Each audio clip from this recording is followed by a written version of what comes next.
Welcome back to my channel, artists. Today we'll be drawing explosions. Step 1, add a vanishing point. I just put a dot in the bottom of my paper. This is where all of the lines will connect when you make a perspective drawing. Step 2, draw block letters.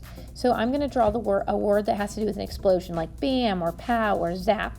If you're not sure how to draw block letters, you can go to my YouTube channel and click on one of those sketchbook pages for directions. I'm making sure they're large to fill the page.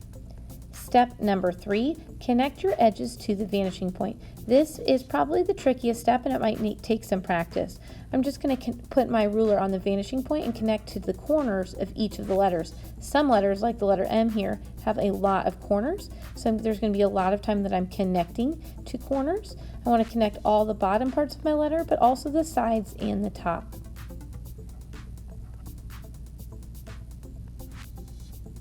When I make that connection, if it hits another letter or another part of that same letter, you can stop there. You don't have to continue. We are doing overlapping, so one thing is in front of the other, and of course some of my letters will be in front of other letters.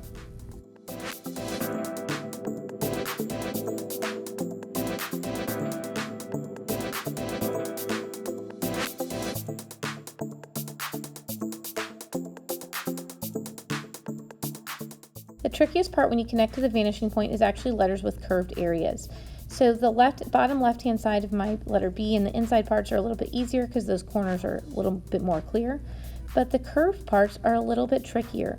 So you can see here where I've connected my ruler up to the vanishing point, and then I'm actually just going to drag my ruler sideways until it hits one section of that letter, and that's how I know. Again, those curved parts are a little bit trickier. Step 4, draw parallel lines. Of course, a parallel line is a line that is completely next to, that does not intersect. Those are some of our math standards. So I'm going to line my ruler up and just move it sideways to make it parallel, or move it below to make it parallel for each of those sections.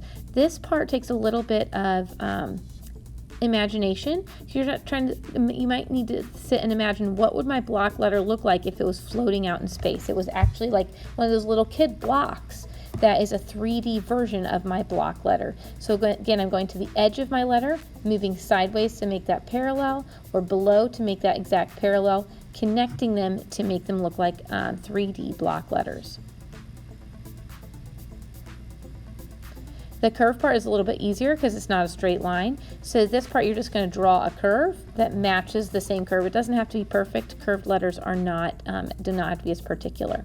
Step 5, outline and erase. So I'm going to outline around my letters. I'm just going to outline the 3D part. I don't want to outline all the way to the vanishing point. I'm going to actually erase most of those parts, just trying to keep the part that looks like it belongs to that letter or the block.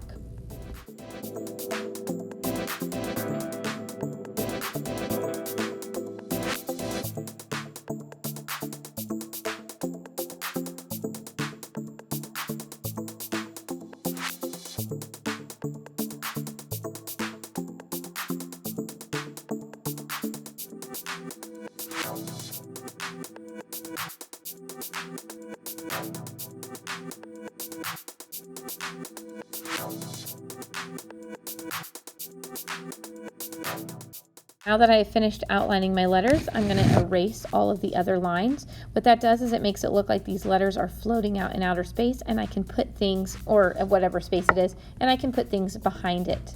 Step number 6, overlap explosions. So I want to get my explosion lines to go behind. Explosions are more fun when you have big diagonals next to little diagonals, so they kind of alternate. And then I'm going to, of course, outline those lines. As soon as you're done outlining, you can put extra details in your explosion. You can add color to it. These are supposed to be cartoon explosions, so black outlines are great because it definitely feels like it belongs in a cartoon.